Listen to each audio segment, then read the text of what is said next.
بسم اللہ الرحمن الرحیم۔ السلام علیکم محترم ناظرین و سامعین، آپ سن رہے ہیں جنون، جس کے مصنف ہیں محترم طارق اسماعیل ساگر صاحب، اور میں ہوں ڈاکٹر محمد انیب سلیمی۔ تو آئیے محترم ناظرین و سامعین، ہم بڑھتے ہیں اس کہانی کی 23ویں قسط کی جانب۔ مولانا مفتی صاحب ظہر کی نماز کے بعد تناول فرماتے اور تھوڑی دیر بعد کیلولہ کرنے اپنی خوابگاہ میں تشریف لے جاتے، جہاں سے آپ عصر سے 10-15 منٹ پہلے باہر آتے۔ تمام متعلقین کو سختی سے ہدایت تھی کہ حضرت مولانا کو دوران کیلولہ بالکل ڈسٹرب نہیں کرنا، اور اس حکم پر سختی سے عمل کیا جاتا تھا۔ اس لیے ان کے ملاقاتی بھی مولانا کے شیڈیول کی پابندی کرتے تھے۔ آج بھی مولانا حسب معمول اپنی خوابگاہ میں آرام فرما رہے تھے۔ ابھی وہ کروٹیں ہی بدل رہے تھے کہ بیگم صاحبہ تشریف لے آئیں اور انہیں کسی بہت اہم مہمان کی آمد سے مطلع کیا۔ بھائی تم جانتی ہو، عصر سے پہلے ملاقات ممکن نہیں، مولانا نے قدرے تلخی سے کہا۔ انہیں تو یہ سن کر ہی غصہ آ گیا تھا کہ کسی گستاخ نے ان کے معمولات میں خلل کی جرت کیسے کی۔ کوئی کمانڈر اصغر ہے، ابھی ملنے پر بضد ہے، بیگم صاحبہ کے منہ سے نکلا، اور مولانا ہیں کہہ کر اچانک اس طرح اٹھے جیسے پلنگ میں کرنٹ آ گیا ہو۔ اسے بیٹھک میں بٹھائیں، میں ابھی آتا ہوں، انہوں نے بیگم صاحبہ سے کہا، اور سوچنے لگے کہ یہ اصغر اچانک کہاں سے ٹپک پڑا، جبکہ مولانا نے تو اسے سختی سے فون پر رابطے سے بھی منع کر رکھا تھا۔ مولانا دال میں کچھ کالا محسوس کر رہے تھے۔ یہ بگڑے ہوئے لڑکے تھے اور مشکل ہی سے کسی کے قابو میں آتے تھے۔ انہوں نے غازی عابد کا صفایا بھی اس لیے کروایا تھا کہ وہ اپنی حد سے بہت تجاوز کرنے لگا تھا، اور قلندر خان کا فون تو بس بہانہ بن گیا۔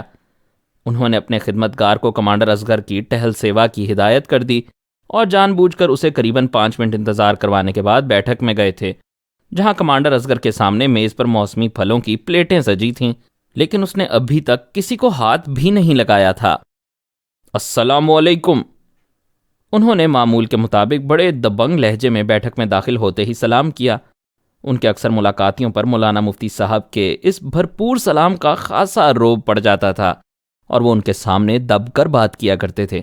لیکن اللہ جانے کمانڈر اصغر کس مٹی کا بنا تھا، اس نے کچھ بھی اثر نہیں لیا، اور کھڑے ہو کر سلام کا جواب دینے کے بعد بیٹھ گیا۔ خیریت تو ہے نا؟ یہ لو نا یار، تمہارے لیے ہی تو رکھا ہے۔ میں تو اس وقت کیلولہ کرتا ہوں، شاید تمہارے علم میں نہیں ہوگا، میں ظہر اور عصر کے درمیان ملاقات نہیں کرتا۔ مولانا نے اسے اپنے معمول سے آگاہ کرنا ضروری جانا۔ جواب میں وہ صرف مسکرا کر رہ گیا۔ مولانا، ہم تو جہاد میں ہیں، میدان جنگ میں صبح شام کا کوئی فرق نہیں ہوتا۔ ہم نے تو خود کو بہت پہلے تمام پابندیوں سے آزاد کر دیا تھا۔ اس نے زومانی سی بات کہہ کر مولانا کے پاؤں تلے زمین سرکا دی تھی۔ میں نے کہا تھا نا، ابھی ملاقات کرنا ٹھیک نہیں۔ انٹیلیجنس والے سائے کی طرح میرے پیچھے لگے ہیں، اور خصوصاً اس حادثے کے بعد سے۔ واہ مولانا صاحب واہ، ہم تو آپ کے جوشیلے اور ایمان افروز بیانات سننے کے بعد اس راہ کے مسافر بنے تھے، اب آپ نے ہی ہمیں ڈرانا شروع کر دیا۔ انٹیلیجنس والے کب ہمارے پیچھے نہیں ہوتے؟ انہیں اپنا کام کرنا ہے، ہمیں اپنا۔ اس طرح تو ہم پھر گھونگھٹ کر کے ہی بیٹھے رہیں۔ کمانڈر اصغر کے انداز گفتگو نے مولانا کے دل و دماغ میں خطرے کی گھنٹیاں بجانی شروع کر دی تھیں۔ اس طرح تو کبھی عابد چھرے نے بھی ان سے بات نہیں کی تھی۔ لشکر کی کمانڈ چونکہ اصغر کمانڈر سنبھال چکا تھا، اور اس نے تو کبھی مولانا سے مشاورت کرنا بھی مناسب نہیں جانا تھا۔ 2 روز پہلے ہونے والے ایک دھماکے کے متعلق مولانا کے علم میں لایا گیا تھا کہ وہ اصغر کی ہدایت پر کیا گیا ہے، لیکن اس نے اس ضمن میں بالکل مشاورت نہیں کی تھی۔ آج تک کم از کم یہ نہیں ہوا تھا کہ عابد چھرا ان کے علم میں لائے بغیر کوئی کارروائی کرتا۔ کہیں اس نے قلندر خان کے ساتھ ڈائریکٹ لائن تو نہیں سیدھی کر لی؟ اس خیال نے مولانا مفتی صاحب کے ہاتھوں کے طوطے اڑا دیے۔ اس بات میں کوئی شک نہیں کہ اصغر کو قلندر خان کا علم ہی نہیں تھا، لیکن قلندر خان تو اسے جانتا ہوگا، اور اس نے مولانا سے بالا ہی اصغر کمانڈر سے جوڑ گانٹھ لیا ہوگا۔ اصغر سے انہیں امید نہیں تھی کہ وہ ایسا گھناؤنا اقدام کرے گا، وہ تو ان کا شاگرد تھا۔ دورہ حدیث اس نے مولانا مفتی کے مدرسے سے کیا تھا، اور اس کا شمار تب بھی مولانا کے خاص شاگردوں میں ہوتا تھا۔ اس نے تو کبھی دوران تعلیم مولانا مفتی صاحب کو اپنے ہاتھ سے جوتا بھی نہیں پہننے دیا تھا، اور ہمیشہ نظریں جھکا کر ان سے بات کیا کرتا تھا۔ برا ہو اس لشکر کا جس نے اسے میرے مقابل کھڑا کر دیا، انہوں نے دل ہی دل میں کہا، اور اس سے مخاطب ہوئے، دیکھو برخوردار، تم میرے شاگرد ہو اور میں نے تمہیں ہمیشہ اپنے بیٹے کی طرح جانا ہے۔ میرے خیال سے یہ رشتہ قائم رہے تو زیادہ اچھی بات ہے۔ خود پر بمشکل ضبط کرتے ہوئے انہوں نے آخر کمانڈر اصغر سے کہہ ہی دیا، استاد جی، مجھ سے زیادہ تابعدار شاگرد آپ کو کہاں ملے گا؟ عابد چھرے کے ساتھیوں کے ساتھ آپ کا صفایا میرے لیے بائیں ہاتھ کا کھیل تھا، لیکن میں نے ایسا نہیں کیا۔ کمانڈر اصغر نے یہ بات کہہ کر مولانا مفتی صاحب کو لرزا کر ہی رکھ دیا۔ اس کا سیدھا مطلب یہ تھا کہ اب یہ شیر پنجرے سے باہر آ چکا ہے اور اپنے حصے اور مرضی کی خوراک کا مطالبہ کرے گا۔ کیسے آنا ہوا؟ مولانا مفتی صاحب نے اپنے احساسات کچلتے ہوئے موضوع بدلنا ہی مناسب جانا۔ وہ میں عرض کر رہا تھا کہ عابد چھرے نے لشکر کی شہرت بہت خراب کر دی تھی اور ہم اپنے مقاصد سے دور ہو گئے ہیں، اور لشکر کی شناخت جہادی تنظیم کے بجائے دہشت گرد تنظیم کی ہو کر رہ گئی ہے۔ اس طرح ہم اپنے ہم مسلک علماء کی ہمدردیاں بھی گوا رہے ہیں۔ میں چاہتا ہوں ہم اپنے اصل مقصد کی طرف لوٹ آئیں۔ کمانڈر اصغر نے اچانک ان کی آنکھوں میں جھانکتے ہوئے کہا، جن میں حیرت اور خوف جاگزین تھا، ہم اپنے مقصد پر ہی کام کر رہے ہیں برخوردار، تم کہنا کیا چاہتے ہو کھل کر کہو۔ مولانا مفتی صاحب کو علم تو تھا، لیکن وہ اس کے منہ سے اگلوانا چاہتے تھے۔ مولانا صاحب، آپ کیا بات کر رہے ہیں؟ ہمارے 10 میں سے 9 ایکشن اغوا برائے تاوان کے لیے ہوتے ہیں، کیا یہ مقصد تھا ہمارا؟ کمانڈر اصغر کی آواز قدرے بلند ہو گئی تھی، جس کا مطلب یہ تھا کہ اب اسے غصہ آنے لگا ہے۔ مولانا مفتی صاحب کو یقین ہو گیا کہ ضرور اس کا رابطہ قلندر خان سے ہو گیا ہے، جس نے اسے براہ راست معاملات کر کے لشکر کے اصل کام یعنی مخالف مسلک کے لوگوں پر حملے اور دھماکوں کی ڈیل کر لی ہے۔ مفتی صاحب کی کوشش تھی کہ لشکر کے لوگ اس نوعیت کی کاروائیاں بہت کم کریں، کیونکہ انہوں نے اندازہ لگا لیا تھا کہ جب بھی کوئی ایسی کاروائی ہوتی ہے تو میڈیا اور عوام میں ان کی جماعت کے خلاف نفرت اور غصہ بڑھ جاتا ہے۔ گزشتہ حکومت سے تو انہوں نے باقاعدہ مذاکرات کرنے کے بعد 3-4 مرتبہ یہ بیان جاری کیا تھا کہ ان کا دہشت گردی کی کاروائیوں سے کوئی تعلق نہیں۔ اگر ان کے مسلک کے نام پر کوئی ایسا کر رہا ہے تو وہ اپنے اکابرین کے افکار کا منکر اور غدار ہے۔ گو کہ اس بیان کے بعد غازی عابد چھرے نے انہیں خبردار کیا تھا کہ لشکر کے نوجوانوں میں اس سلسلے میں بہت غصہ پایا جا رہا ہے، لیکن جب مولانا مفتی صاحب نے اسے وہ فوائد گنوائے جو اس بیان کے بعد انہیں ملے تھے تو عابد چھرا قائل ہو گیا۔ اس بیان کے بعد حکومت نے ان کے 2 ایسے ساتھیوں کی ضمانتیں منظور کر لی تھیں جو عام حالات میں شاید ساری زندگی جیل سے باہر نہ آ سکتے۔ دیکھو برخوردار، تم فیلڈ میں ہو، میں تو بوڑھا آدمی ہوں، میں تمہیں جو بھی مشورہ دوں گا وہ میرے تجربے کی بنیاد پر ہوگا۔ تم سب نوجوان اس امت کا سرمایہ ہو جس پر اللہ نے ہمیں نگہبان بنایا ہے۔ اگر ہماری غلطی سے یہ سرمایہ ضائع ہو گیا تو ہم اللہ کو کیا منہ دکھائیں گے؟ مولانا مفتی صاحب نے اچانک ہی پینترا بدلا۔ انہوں نے اندازہ کر لیا تھا کہ اس خودسر گھوڑے پر فی الحال سواری ممکن نہیں۔ انہیں بہرحال صبر شکر سے حالات کے رحم و کرم پر ہی رہنا اور اچھے وقت کا انتظار کرنا تھا۔ کمانڈر اصغر اپنے دل و دماغ میں کیا لے کر آیا تھا، اس کا اندازہ مولانا کو اچھی طرح ہو گیا تھا۔ انہوں نے فی الوقت یہی مناسب جانا کہ کسی بھی طرح اس بلا کو ٹالیں، جس کے بعد ہی وہ ڈھنگ سے کچھ سوچنے کے لائق ہو سکتے تھے، اور انہوں نے ادھر ادھر کی باتوں میں اصغر کو اس طرح الجھایا کہ اسے اصل بات یا ان کے عزائم کی سمجھ ہی نہ آ سکے۔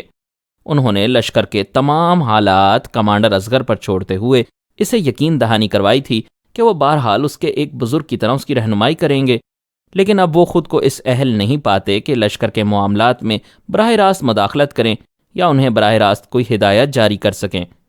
کمانڈر اصغر کو مزید الو بنانے کے لیے انہوں نے اسے کہا تھا کہ وہ لشکر کے اندر اپنے ہم خیال ساتھیوں کی ہی مجلس شورا بنا لے اور خود ہی بڑے فیصلے لیا کرے۔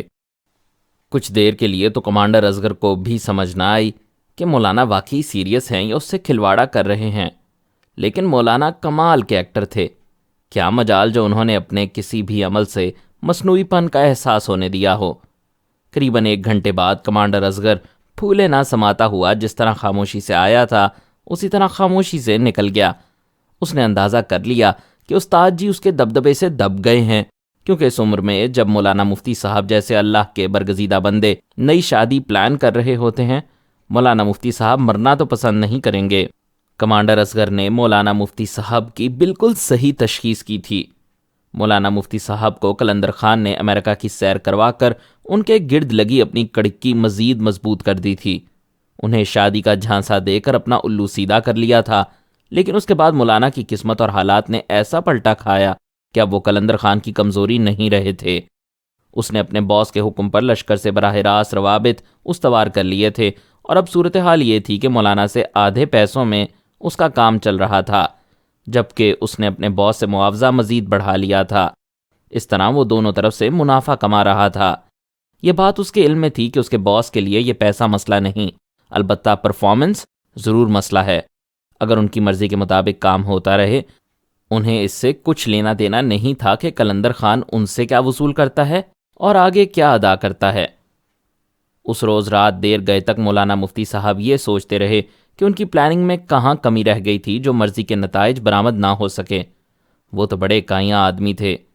بعد از سوچ و وچار وہ اس نتیجے پر پہنچے کہ اصل میں اس سارے کھیل کا مرکزی کردار یہی کمبخت قلندر خان ہے۔ وہ جن لوگوں سے پیسے بٹورتا ہے، ان کی تو اس نے کبھی مولانا مفتی صاحب کو ہوا بھی نہیں لگنے دی، بلکہ دورہ امریکہ میں جب انہوں نے اپنے ان پراسرار محسنوں سے ملنے کی خواہش کی تو قلندر خان نے کہا تھا کہ وہ اپنی تشہیر نہیں چاہتے اور کسی بھی طرح ملنے پر راضی نہیں، البتہ وہ مولانا کے مختلف اوقات میں دیے گئے درس میں ضرور شرکت کر چکے ہیں۔ مولانا مفتی صاحب جان گئے تھے کہ قلندر خان ان کے اندازوں کے برعکس بڑی پہنچی ہوئی چیز ہے۔ تب انہیں اس بات کا زیادہ احساس اس لیے بھی نہ ہو سکا کیونکہ قلندر خان نے ان کی خواہش یعنی تبلیغی مقاصد کے لیے امریکہ میں مستقل قیام اور شادی کے حوالے سے ان کی حوصلہ افزائی کر دی تھی، جس کے بعد انہیں اور کوئی حاجت بھی نہیں رہ گئی تھی۔ اصغر سے براہ راست معاملات طے پانے کے بعد کہیں یہ موذی اپنے وعدے ہی سے نہ مکر جائے، مولانا مفتی صاحب نے سوچا اور پریشان ہونے لگے۔ یہ بڑی پریشان کن صورتحال تھی، انہیں جلد ہی کچھ کرنا تھا۔ قلندر خان نے انہیں امتحان میں ڈال دیا تھا۔ اچانک ہی مولانا کو ایک سوچ آئی اور وہ خوشی سے جھوم اٹھے۔ انہوں نے سوچا کہ وہ لشکر کے 2-3 سرکردہ اشتہاریوں کا قصہ ہی نہ کیوں ختم کروا دیں، جس کے بعد قلندر خان کے لیے سوائے ان سے رابطہ کرنے کے اور کوئی راستہ باقی ہی نہیں رہے گا۔ مولانا مفتی صاحب اس سوچ پر مسکرائے تو ان کے تنے ہوئے اعصاب ڈھیلے پڑ گئے۔ عشاء کے بعد انہوں نے قلندر خان سے رابطہ کیا اور شکوہ کیا کہ اس نے مولانا سے اتنے دن تک رابطہ کیوں توڑے رکھا۔ آپ کی سیکیورٹی کے لیے مولانا صاحب، گو کہ یہ فون بہت سیکیور ہے، لیکن آپ ان ISI والوں کو جانتے ہیں نا، یہ تو بال کی کھال بھی الگ کر لیتے ہیں۔ اس کے بعد قلندر خان نے ان کی تعریف میں زمین آسمان کے کلابے ملانے شروع کیے کہ انہوں نے بڑی ہوشیاری سے دونوں کے لیے مسائل پیدا کرنے والے غازی عابد شرے کو مکھن سے بال کی طرح نکال کر ان کے کئی مسائل حل کر دیے ہیں۔ اب انہیں کوئی بلیک میل نہیں کر سکے گا۔ اس کے ساتھ ہی اس نے مولانا مفتی صاحب کو اگلے ہی روز ہونے والے دھماکے پر مبارکباد بھی پیش کر دی اور بتایا کہ اس کے ساتھی اس کارروائی سے بہت خوش ہوئے ہیں، یہ سلسلہ جاری رہنا چاہیے۔ مولانا مفتی صاحب نے دھوپ میں بال سفید نہیں کیے تھے۔ یہ الگ بات کہ وہ جو خضاب استعمال کرتے تھے ان سے کوئی یہ اندازہ نہیں لگا سکتا تھا کہ کبھی ان کے بال سفید بھی ہوئے ہوں گے۔ وہ جان گئے کہ قلندر خان ان سے کھیل رہا ہے۔ مولانا سے زیادہ بہتر کون جانتا تھا کہ یہ دھماکہ ان کی مرضی سے نہیں ہوا، جبکہ قلندر خان نے یہ دھماکہ بھی ان کے کھاتے میں ڈال دیا تھا۔ یہ تو مجھے مروا دے گا، انہوں نے فون رکھنے کے بعد سوچا۔ اس بات میں کوئی شک ہی نہیں کہ مولانا مفتی صاحب کبھی دھماکوں اور دیگر تقریبی سرگرمیوں کے قائل نہیں تھے۔ وہ اپنے مسلک پر سختی سے کاربند تھے اور یہ خواہش ضرور رکھتے تھے کہ ان کا غلبہ سوسائٹی پر رہے، لیکن یہ انہوں نے کبھی نہیں چاہا تھا کہ وہ اپنے ہاتھ کسی کے خون سے رنگیں۔ یہ بات کبھی انہیں بھی سمجھ نہیں آئی تھی کہ اپنے ملک کے لیے قائم ہونے والی ان کی جماعت کو ایک دہشت گرد تنظیم کس نے بنا دیا۔ نوجوان علماء جو ان کے اشارہ ابرو کے محتاج رہتے تھے آج ان کے سامنے بدتمیزی کرنے لگے تھے۔ یہ معمولی انقلاب نہیں تھا۔ ان سے آج تک کسی غیر مسلم شخصیت نے رابطہ نہیں کیا تھا۔ انہیں ان کی مسلکی سرگرمیوں کو جاری رکھنے کے لیے جو فنڈز ملتے تھے وہ بھی پاکستانی مسلمانوں سے ملتے تھے جو کہ غیر ممالک میں آباد تھے، لیکن اب انہیں شک ہونے لگا تھا کہ انہیں کسی غلط مقصد خصوصاً دہشت گردی کے لیے استعمال کیا جا رہا ہے۔ ان کے بیشتر اکابرین غیر طبی موت ہی مرے تھے۔ خود ان کے پیش رو کو بھی مخالف مسلک کے گنڈوں نے شہید کیا تھا۔ وہ اپنے اکابرین کی موت کا بدلہ لینے کے تو قائل تھے، لیکن انہوں نے کبھی یہ نہیں چاہا تھا کہ انہیں باقاعدہ دہشت گردی کا حصہ بنا دیا جائے۔ اب انہیں بہت سوچ سمجھ کر ہی اگلا قدم اٹھانا تھا۔ وہ کوئی ایسی چال چلنا چاہتے تھے جس سے سانپ تو مر جائے لیکن لاٹھی سلامت رہے۔ ارجن نواز کے لیے یہ خبر دھماکے سے کم نہیں تھی کہ آغا جان طالبان حملے میں مارا گیا ہے۔ وہ فوراً اس نتیجے پر پہنچ گیا کہ شیرزادہ کی گرفتاری کی خبر اس کے باپ اور افغان انٹیلیجنس دونوں تک پہنچ گئی ہے، جس کے بعد یہ سانحہ پیش آ سکتا ہے۔ گو کہ انہوں نے افغان انٹیلیجنس کے ڈی جی سید جان کو اعتماد میں لے کر ہی پروجیکٹ شروع کیا تھا، لیکن سید جان نے یہ بتا دیا تھا کہ وہ اس ضمن میں افغان صدر کو اعتماد میں نہیں لے گا، کیونکہ پشتو سپیکنگ افغان صدر کبھی اس بات پر راضی نہیں ہوگا۔ اپنے ماتحت مہتا کے ساتھ وہ دونوں اسی مسئلے پر سر کھپائی کر رہے تھے جب اسے سید جان سے ملاقات کا پیغام ملا، جس میں یہ کہا گیا تھا کہ آج 3 بجے ایک خصوصی فلائٹ قندھار سے کابل جا رہی ہے جس میں اس کی ایک سیٹ ریزرو ہے۔ دونوں ایک دوسرے کی طرف دیکھ کر مسکرائے۔ لو جی سر، وہ کیا کہتے ہیں کہ شیطان کے متعلق سوچو اور وہ حاضر، دونوں نے کہا لگایا، اور 3 بجے کی فلائٹ سے ارجن نواز اکیلا کابل جا رہا تھا۔ اس جہاز میں اس کے ساتھ کچھ امریکنز اور افغان فوجی افسر بھی موجود تھے۔ ایسی خصوصی فلائٹس عموماً کابل اور قندھار کے درمیان جاری رہا کرتی تھیں، کیونکہ زمینی راستے کے محفوظ ہونے کی گارنٹی نہیں دی جا سکتی تھی۔ سرکاری اور اعلیٰ حکام فضائی راستہ ہی اختیار کیا کرتے تھے۔ کابل ایئرپورٹ پر گاڑی اس کے لیے موجود تھی، جس نے اسے جہاز کی سیڑھیوں سے لیا، اور تھوڑی دیر بعد وہ ریم کے ہیڈ کوارٹر کے ایک مخصوص مشاورتی کمرے میں ڈی جی کے ساتھ موجود تھا۔ یہ تو بہت برا ہوا مسٹر ارجن، سید جان نے چھٹتے ہی کہا۔ ہاں، لیکن غلطی تو لڑکے کی تھی، اس نے بے وقوفی کی۔ باقی لڑکے بھی تو ایکٹیو ہیں، اس سے پہلے کے لانچ کیے ہوئے ہیں اور آرام سے اپنا کام کرتے ہیں۔ یہ لڑکا کچھ زیادہ ہی عاشق مزاج تھا۔ ارجن نواز کہاں پروں پر پانی پڑنے دیتا۔ وجہ کچھ بھی رہی ہو، لیکن یہ بات صدر تک گئی تو معاملہ بگڑ جائے گا۔ سید جان نے اس کی طرف ترچھی آنکھ سے دیکھ کر کہا، آپ ہمارے پرانے دوست ہیں جان صاحب، اس کھیل میں تو معاملات بنتے بگڑتے رہتے ہیں، یہ آپ کو بھی اچھی طرح معلوم ہے، ہمارا بزنس ہی ایسا ہے۔ ارجن نواز نے لاپرواہی کے انداز میں کہا۔ اس کی یہ لاپرواہی شاید سید جان کو پسند نہیں آئی تھی۔ مسٹر ارجن نواز، اب معاملات پہلے جیسے نہیں رہے۔ جب سے امریکن طالبان کے ساتھ بات چیت میں لگے ہیں، حکومت نے ایک اور انداز سے سوچنا شروع کر دیا ہے۔ شاید آپ کے علم میں یہ بات نہ ہو کہ صدر بھی بیک چینل ڈپلومیسی کے ذریعے طالبان سے بات کر رہا ہے۔ اس نے اپنے لہجے کو بظاہر نارمل رکھا، لیکن ارجن نواز جان گیا کہ اس کا مطلب کیا ہے۔ ہاں ایسا ہی ہے، لیکن اس سے ہمارا کام تو نہیں رک جاتا نا۔ آپ کے اور ہمارے تعلقات تو ختم نہیں ہوں گے، حکومتیں تو آتی جاتی رہیں گی۔ ارجن نواز کا لہجہ نہیں بدلا تھا۔ مسٹر ارجن، لگتا ہے آپ کسی بڑی غلط فہمی کا شکار ہو گئے ہیں۔ طالبان کی کسی بھی صورت میں کابل حکومت میں مداخلت کے بغیر میری اور آپ کی نوکری کا کوئی جواز باقی نہیں رہے گا۔ بالآخر سید جان پھٹ پڑا۔ ڈی جی صاحب، اس وقت کابل شہر میں 5 بڑے تعمیراتی منصوبے میری حکومت کے مرہون منت ہیں، کوئی پاگل ہی انہیں ختم کرنے کا رسک لے گا۔ ارجن نواز ٹس سے مس نہیں ہو رہا تھا۔ بہرحال میرا مخلصانہ مشورہ یہی ہے کہ آپ اپنی اور پاکستان کی لڑائی کا ایندھن افغان نوجوانوں کو نہ بنائیں۔ اس مسئلے پر کوئی دوسری رائے نہیں ہو سکتی۔ سید جان نے فیصلہ کن لہجے میں کہا تو ارجن نواز چونکا۔ وہ سمجھ گیا تھا کہ ضرور دال میں کچھ کالا ہے۔ یہ خبریں تو ان کے پاس موجود تھیں کہ امریکنز نے پاکستان کی مدد سے طالبان کو انگیج کر لیا ہے، لیکن معاملہ اتنی شدت اختیار کر جائے گا، اس کا اسے اندازہ نہیں تھا۔ سید جان کی فیملی کا دہلی آنا جانا لگا رہتا تھا۔ شمالی اتحاد سے ان کے دیرینہ مراسم تھے، اور ان لوگوں کے لیے اب پاکستان کے بجائے بھارت دوسری محفوظ پناہ گاہ تھی۔ وہ سید جان کو افغان انٹیلیجنس کے بجائے اپنا ملازم سمجھا کرتے تھے، لیکن اس کی طرف سے اس نوعیت کا بیان ارجن نواز کے لیے بہت الارمنگ تھا۔ اس نے چہرے کے تاثرات چھپاتے ہوئے زبردستی مسکراتے ہوئے سید جان کی طرف دیکھ کر کہا، آپ خاصے مایوس لگتے ہیں مسٹر سید۔ آپ مجھے اچھی طرح جانتے ہیں مسٹر ارجن نواز، میں گھبرانے والا نہیں۔ خیر، اس وقت ہمیں اس مسئلے پر بات کرنی چاہیے۔ آپ کوئی بھی ایسی ڈیل تیار کریں کہ یہ لڑکا واپس آئے اور فوراً دوسرے آپریشن ختم کریں۔ سید جان نے اسے بالآخر وہ بات کہہ ہی دی جس کی ارجن نواز کو قطعاً امید نہیں تھی، لیکن وہ بڑے ٹھنڈے دماغ کا آفیسر تھا۔ اس نے اپنے کسی بھی ایکشن سے بے چینی ظاہر نہیں کی اور بظاہر پرسکون رہا۔ سید جان صاحب، ہم پرانے دوست ہیں اور دوستوں کو ایک دوسرے کے لیے کبھی کبھی قربانی بھی دینا پڑتی ہے، یہ بات ہم دونوں اچھی طرح جانتے ہیں۔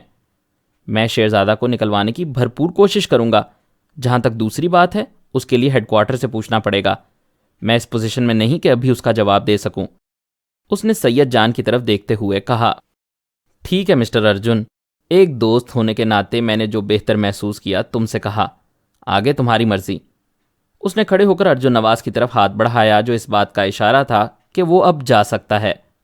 ارجن نواز نے مسکراتے ہوئے گرم جوشی سے اس کا ہاتھ دبایا اور باہر آ گیا تھا، جہاں ایک گاڑی اور حفاظتی گارڈز کے ساتھ وہ کابل کی بھارتی ایمبیسی کی طرف جا رہا تھا، جہاں سے خصوصی لائن پر اسے دلی رابطہ قائم کر کے تازہ حالات کے لیے ہدایات لینی تھیں۔